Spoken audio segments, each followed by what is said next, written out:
नमस्कार। देखो, मैं आपको मिशन आरबीएससी का कमाल दिखाता हूँ।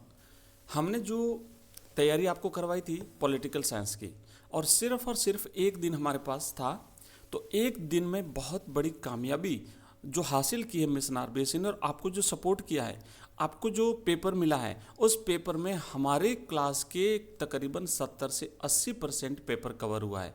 मैं प्रूफ के साथ आपको दिखाने वाला हूँ कि कौन कौन सा प्रश्न हमारी क्लास से आया है, और सिर्फ एक दिन की तैयारी करके। तो अब आप देख सकते हो कि अगर हम ज़्यादा तैयारी करें तो 100% आपका पूरा पेपर कवर हो सकता है। देखिए, आलतू फालतू की बातें ना करके सीधा अपन चलते हैं ऑब्जेक्टिव टाइप में। ऑब्जेक्टिव में जरूर थोड़े से कम प्रश्न कवर हुए, लेकिन बाकी में तो पूरा पेपर कवर हो रहा है। देखो, मैं आपको बताता हूँ कि जो आपका तीसरा प्रश्न है पेपर का, राज्यसभा का पदेन अध्यक्ष कौन होता है, तो हमारा जो सेट था ऑब्जेक्टिव टाइप का, उसमें प्रश्न संख्या 89 है ना, 89 प्रश्न सीधा हमारे सेट में से प्रिंट हुआ है। दूसरा पांचवा जो प्रश्न है कि सर्वोच्च न्यायालय के मुख्य न्यायाधीश की नियुक्ति कौन करता है, तो हमारे सेट थर्ड में से तीसरा प्रश्न आया है।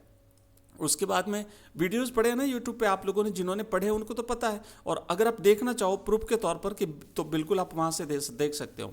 नेक्स्ट है अज्ञानता के आवरण का विचार किसने दिया था, तो हमारा प्रश्न संख्या पहला और प्रश्न संख्या दूसरा, यानी सेट 1 में से पहला प्रश्न आया और सेट 4 में से दूसरा प्रश्न आया है। और फिर आया प्राकृतिक अधिकार निम्न में से माना जाता है, हमारे सेट 4 का 10वां प्रश्न आया है। तो ये डायरेक्ट प्रश्न प्रिंट हुए हैं, आप खुद देख लेना।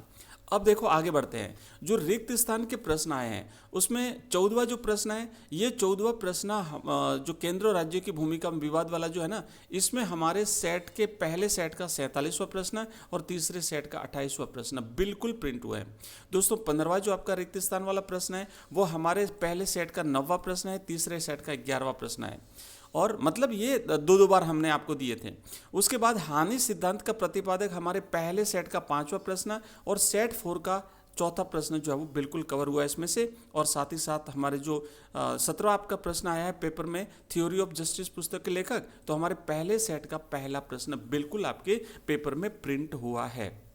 रिक्त स्थान के बाद अति लघुतरात्मक प्रश्न में देखो 20वां प्रश्न है कि संसदीय व्यवस्था में सरकार का प्रधान कौन होता है, तो दोस्तों हमारे सेट थर्ड का तीसरा प्रश्न बिल्कुल आपकी परीक्षा में सीधा आया है। 25वां प्रश्न है स्वतंत्रता का हानि सिद्धांत क्या है, तो हमारे सेट 4 का चौथा प्रश्न और सेट 5 का जो पहला प्रश्न है वो बिल्कुल आपके यहाँ से आया है। इसके बाद 26वां प्रश्न, ये हमारे सेट 4 का 20वां प्रश्न है। 28वां प्रश्न जो आपके पेपर में राजनीतिक वाला आया है, ये हमारे सेट 5 का 13वां प्रश्न है, जो बड़ी वाली क्लास मैंने आपको दी थी लास्ट वाली है ना, उसमें से। और हमारा जो आपके पेपर का 29वां प्रश्न है, ये हमारे सेट 4 का 12वां प्रश्न है। अब आप देख लो, खुद ही एक अनुमान लगा लो कितने प्रश्न कवर हुए। 80% पेपर कवर हो रहा है दोस्तों, 80%। और मैं आपको हवा में बातें नहीं करता हूँ, जो चीज़ देता हूँ वो बिल्कुल परफेक्ट देता हूँ। अब आपने खुद ने कमाल देख लिया है ना, और ऐसे ही तैयारी हम आने वाले एग्जाम्स की करवाने वाले हैं। आपको हिंदी साहित्य की अभी हम तैयारी करेंगे, हिस्ट्री की करेंगे, भूगोल की करेंगे, और 12th क्लास में हम आपको टॉपर बनाएंगे, टॉपर बिल्कुल। और देखो 30वां प्रश्न देखो, राज्य वित्त आयोग के कार्य, ये हमारे पहले सेट का 37वां प्रश्न और तीसरे सेट में हमने 17वां प्रश्न के रूप में शामिल किया था। 31वां प्रश्न स्थानीय स्वशासन का अर्थ और आवश्यकताएं, सेट थर्ड का हमारा 37वां प्रश्न है।